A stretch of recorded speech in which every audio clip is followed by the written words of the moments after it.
With the fifth chapter. हम fifth chapter continue करेंगे जो कि क्या है, इमर्जिंग मोड्स ऑफ बिजनेस, बरोबर। अभी नेक्स्ट क्वेश्चन देखते क्या है, what is BPO, explain in detail. What is BPO, explain in detail, बरोबर। कौन सा वर्ड, बीपीओ, बरोबर। अब देखो एक बात याद रखना, मैं आंसर सिखाने से पहले या आंसर एक्सप्लेन करने से पहले एक बता देता हूं, बीपीओ मतलब कॉल सेंटर। बीपीओ मतलब क्या, कॉल सेंटर, इतना याद रखना, ठीक है।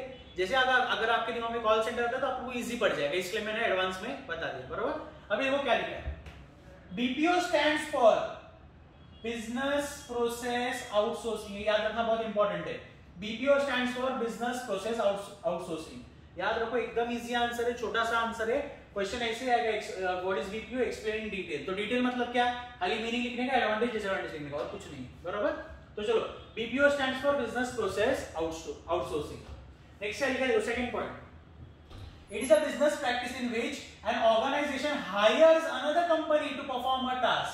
मतलब ये एक ऐसी बिजनेस प्रैक्टिस है जहां पर एक कंपनी दूसरे कंपनी को हायर करती है। क्यों हायर करती है, कोई टास्क करने के लिए, कोई टास्क परफॉर्म करने के लिए। फॉर एग्जांपल, अगर सपोज आप गूगल पे यूज करते हो, फोन पे यूज करते हो, या आप अमेजॉन यूज करते हो, फ्लिपकार्ट यूज करते हो, आप कोई भी एप्लीकेशन यूज करते हो, अगर कुछ प्रॉब्लम हो गई तो आपको पता है कस्टमर केयर नंबर आता है, तो आप कस्टमर केयर में फोन करते हो कि ये प्रॉब्लम हो गया है, बरोबर कि नहीं।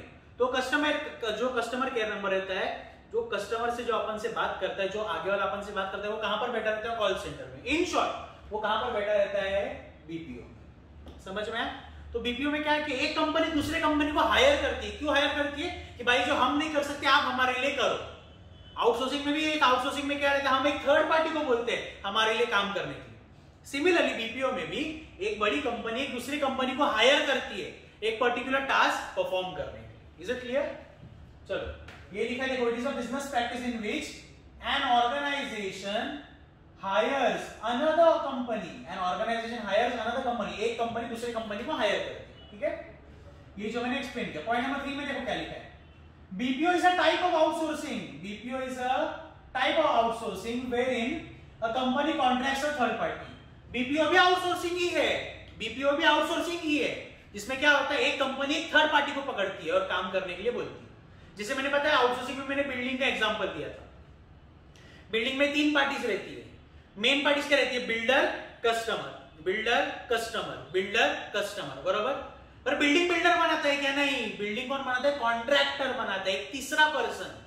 मैं बिल्डर हूं, मेरे पास बहुत पैसा है, लेकिन मेरे को नॉलेज इतना नहीं है ना, मेरे को मुझे बिल्डिंग बनानी आती है। तो मैं क्या करूंगा, पैसे देके मैं एक कॉन्ट्रैक्टर को खरीदूंगा और बोलूंगा भाई तू मेरे को बिल्डिंग बना के दे। जैसे उसने मेरे को बिल्डिंग बना के दे दी, उसका काम हो गया। तो अब जब तुम लोग मेरे कस्टमर हो, मैं तुम लोग को मेरे बिल्डिंग में फ्लैट बेचूंगा। समझ में आएगा। तो बिल्डर कस्टमर, ये main parties, contractor third party, मैंने उसको काम आउटसोर्स किया बिल्डिंग बनाने का। समझ में आया। सिमिलरली यहां पर देखो, BPO is a type of outsourcing wherein a company contracts a third party. एक कंपनी थर्ड पार्टी को पकड़ती है अपना काम करने के लिए। समझ में आया। अब देखो ये 3 पॉइंट ही लिखने के, मीनिंग में इससे ज्यादा लिखने की जरूरत नहीं है। अभी देखो 3 एग्जांपल्स भी लिए, ये एग्जांपल से और क्लियर होगा तुम लोग को। पहला एग्जांपल क्या है, customer care centres for banks. Customer care centres for banks, जितने भी बैंक्स है वो लोग सब लोग एक बीपीओ को हायर करते हैं। क्यों, उनके customer care service, as a customer care service. जैसे अगर आप बैंक के कस्टमर केयर नंबर पे कॉल करोगे तो जो भी आपसे आगे वाला बात करेगा वो एक कस्टमर केयर सेंटर में, या इसका मतलब एक कॉल सेंटर में काम करता है, क्योंकि वो आगे वाला कॉल सेंटर में काम करता है। इन शॉर्ट वो बीपीओ में काम करता है, मतलब बीपीओ का हिस्सा है। समझ रहे हैं। तो जो बैंक वाले जो हायर करते हैं कस्टमर केयर सेंटर्स, वो किस में आता है, बीपीओ में। एक और एग्जांपल क्या है, customer care centres for telecom companies. किसके लिए, टेलीकॉम कंपनीज। आपके पास जियो है, एयरटेल है, वोडाफोन आइडिया, जो कि अभी वी बन गया है, वी वोडाफोन आइडिया। आपके पास कोई भी सिम कार्ड है, अगर कुछ नेटवर्क नहीं आता है, कुछ प्रॉब्लम रहता है, हम क्या करते हैं, कस्टमर केयर पे फोन करते हैं। तो जब आगे वाला हमसे बात करता है वो कॉल सेंटर से बात कर रहा है, इन शॉर्ट वो बीपीओ से बात कर रहा है। समझ में आया। तो टेलीकॉम कंपनीज भी बीपीओ को हायर करती है। नेक्स्ट क्या है, customer care centres for service providers. Service providers मतलब क्या, जितने भी एप्लीकेशन है, जियो है, जियो ऐप है, जियो मार्ट, अमेजॉन, फ्लिपकार्ट, ये जितने भी एप्लीकेशन है जो हमको सर्विस देते हैं, फोन पे, गूगल पे, ये जितने भी एप्लीकेशन है जो हमको सर्विस देते हैं, ये लोग भी क्या करते हैं, एक बीपीओ को हायर करते हैं, एक कॉल सेंटर को हायर करते हैं कि भाई हमारे कस्टमर्स का जो भी कॉल आएगा आप उठाओ और आप उनकी प्रॉब्लम सॉल्व करो। हमारे कस्टमर का जो भी कॉल आएगा आप उठाओ और आप उनकी प्रॉब्लम क्या करो, सॉल्व करो उनकी प्रॉब्लम। समझ में आया क्या? तो ये क्या हो गया, सर्विस प्रोवाइडर। समझ में आया? तो देखो बैंक वाले भी, टेलीकॉम कंपनीज भी और सर्विस प्रोवाइडर्स भी, ये सब लोग किसको हायर करते हैं, बीपीओस को हायर करते हैं। बीपीओस को हायर करके क्या करते हैं, काम आउटसोर्स करते हैं। समझ में आया? ये देखो ये तीनों है, ये तीन क्या है एग्जांपल, ये देखो ये तीन है points, first point, second point, third point, किसका, मीनिंग का। साथ में तीन एग्जांपल भी लिख देने का। अगर इतना आपने लिखा है तो meaning it is more than enough. 5 mark का शॉर्ट नोट आएगा तो इतना meaning it is more than enough. समझ में आया? चलो let's move on to the advantages and disadvantages of BPO. अब याद रखो एडवांटेजेस में 4 पॉइंट है, डिसएडवांटेजेस में 3 पॉइंट है, तो ये टोटल 7 पॉइंट्स है। अगर एग्जाम में ये आंसर आता है तो आप ये सिर्फ 7 पॉइंट्स लिख नहीं सकते, आपको हर एक पॉइंट को एक्सप्लेन करना पड़ता है, कम से कम 2 या 3 लाइन में एक्सप्लेन करना पड़ता है। समझ में आया? तो देखो मैं भी जो एक्सप्लेन करूंगा आपको, मैं बताऊंगा कि इस पॉइंट का मतलब क्या है, तो आप अपने मर्जी से एग्जाम में जो भी पॉइंट लिखोगे तो आप अपने ओन से एक्सप्लेनेशन लिख सकते हो। डिक्टो टेक्स्ट बुक का छाप के लिखने की जरूरत नहीं है। चलिए समझ में आया? लेकिन ये पॉइंट्स लिखना बहुत इंपॉर्टेंट है। चलो देखते हैं एडवांटेजेस ऑफ बीपीओ। कीवर्ड क्या है, poor, P O O R, poor. देखो P O O R, poor, P O O R, poor, बरोबर। कीवर्ड क्या है, पुअर। पहला पॉइंट प्रोडक्टिविटी इंप्रूवमेंट। पहला पॉइंट क्या है, प्रोडक्टिविटी इंप्रूवमेंट। अब सपोज एग्जांपल लेता हूं, मैं अमेज़न का मालिक हूं, एग्जांपल जेफ बेजोस। अब जेफ बेजोस क्या हर एक कस्टमर का ध्यान रख सकता है क्या, हर एक कस्टमर की कंप्लेन ले सकता है क्या, नहीं। तो इसलिए वो क्या करता है, बहुत सारे बीपीओस को हायर करता है लोकेशन के हिसाब से, कि भाई सपोज मुंबई की जितनी भी कंप्लेन्स है ये 2 बीपीओस संभालेंगे, दिल्ली की जितनी भी कंप्लेंट्स है वो ये लोग संभालेंगे, पुणे की जितनी कंप्लेंट्स है वो ये लोग संभालेंगे। तो ऐसे अलग अलग कॉल सेंटर्स को, अलग अलग बीपीओस को हायर करता है। क्यों हायर करता है, ताकि वो कस्टमर की प्रॉब्लम सॉल्व कर सके। अब जैसे अमेरिका में अमेज़न एक अमेरिकन कंपनी, तो अमेरिका में भी बीपीओ रहेगा जहां पर वो लोग अमेरिकन लोगों की प्रॉब्लम सॉल्व करते हैं। लेकिन अपन इंडियन लोग, जैसे अपन वसई में है, अपन वसई से अमेरिका के बीपीओ को कॉल नहीं कर सकते। क्यों, वो लोग को थोड़ी समझेगा अपनी प्रॉब्लम क्या है, क्योंकि इंडियन मार्केट के हिसाब से प्रोडक्ट्स भी थोड़े डिफरेंट रहते हैं, सर्विसेज भी थोड़ी डिफरेंट रहती है। तो अमेरिकन कंपनी को नहीं समझेगा इंडियन प्रॉब्लम क्या है, तो वो क्या करेगा, इंडिया में नियर बाय एरिया में, जैसे अभी वसई तो एक मुंबई में, मुंबई जो पूरा सेक्टर रहेगा उसमें वो क्या करेगा, एक बीपीओ हायर कर देगा कि भाई मुंबई की जितनी भी कंप्लेंट्स है इस बीपीओ को जाएगी, और उस बीपीओ में जितने भी एम्प्लॉइज है हमारे कॉल्स को रिसीव करेंगे और क्या करेंगे, हमारी प्रॉब्लम्स सॉल्व करेंगे। समझ में आया? तो लिखेंगे प्रोडक्टिविटी इंप्रूवमेंट। पॉइंट नंबर 2 क्या है, ऑप्टिमम यूटिलाइजेशन। ये देखो ओसी में हमेशा ये पॉइंट आएगा, ऑप्टिमम यूटिलाइजेशन ऑफ रिसोर्सेज। मतलब अपने जितने भी रिसोर्सेज है उसको ढंग से यूज करो, उसको वेस्ट मत करो, अपने रिसोर्सेज है उसको अच्छे से चैनलाइज करके यूज करो।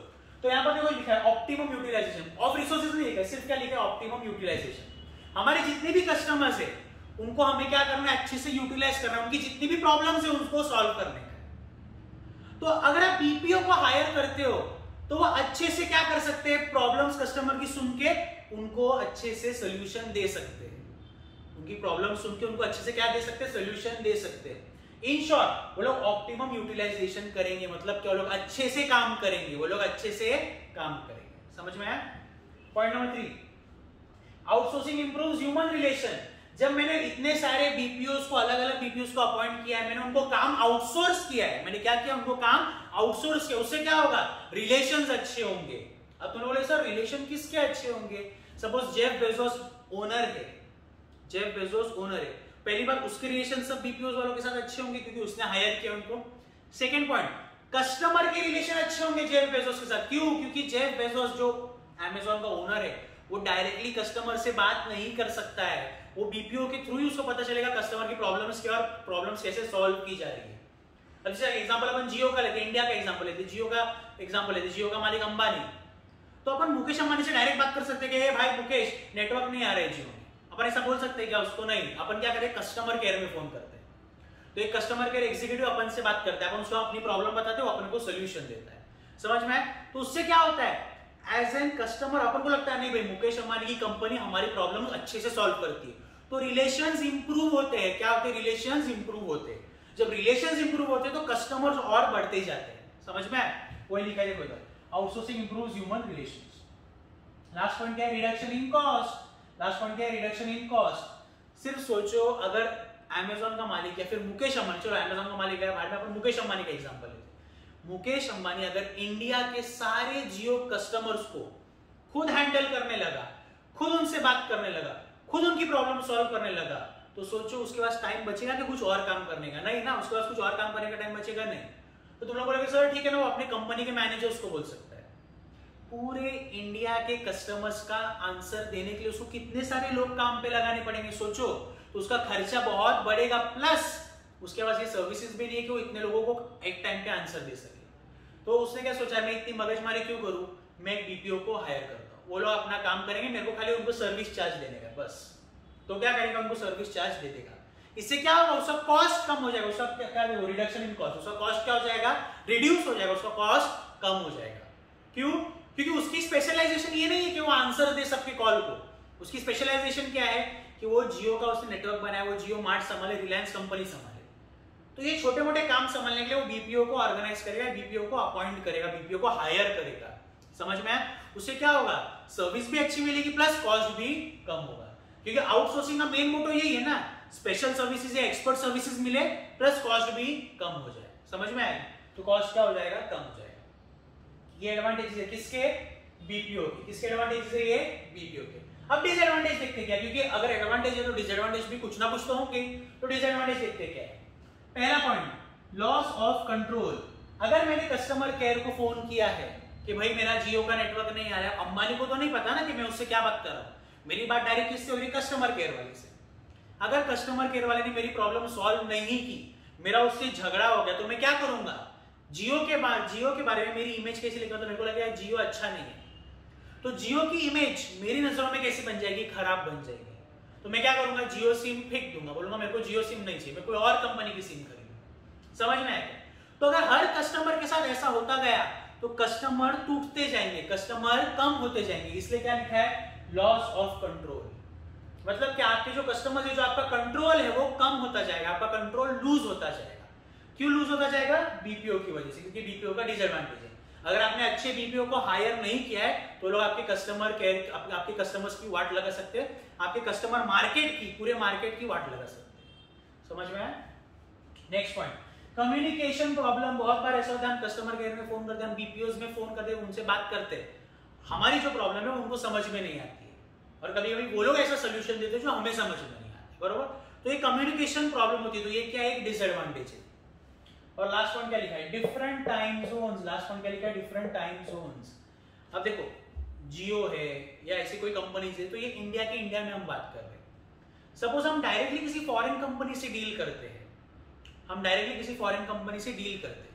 तो अगर हमें वहां पर कुछ प्रॉब्लम आ जाए तो हम क्या करेंगे, वहां के कस्टमर केयर को फोन करेंगे, क्योंकि उनका कस्टमर केयर सेंटर यहाँ पर तो होगा नहीं, वो आउट ऑफ इंडिया में होगा, तो हम वहां के कस्टमर केयर सेंटर में फोन करेंगे।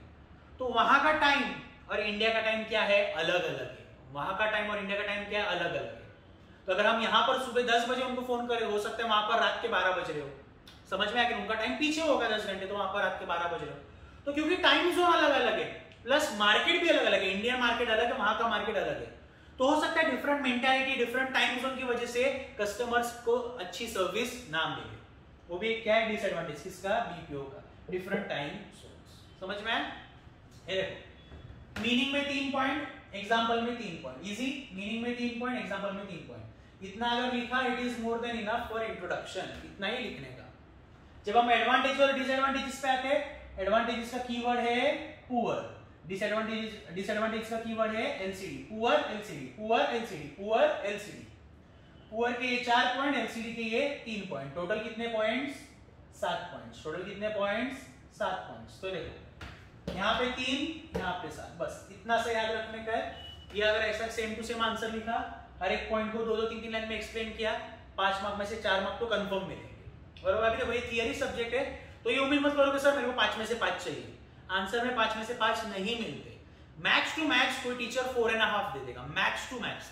लेकिन मोस्ट ऑफ द टीचर्स क्या करते हैं, जो एग्जाम में पेपर्स चेक करते हैं, वो लोग क्या करते हैं, 5 में से 4 देते हैं। तो अगर आपको 5 में से 4 मिले, it is more than enough, बराबर? समझ में आया? लेकिन 5 में से 2 या 3 नहीं लाने के अपन को 5 में से कम 4 लाने। तो उसके लिए इंट्रोडक्शन और मीनिंग लिखना पड़ता है, पॉइंट्स को एक्सप्लेन करना पड़ता है। समझ में आया?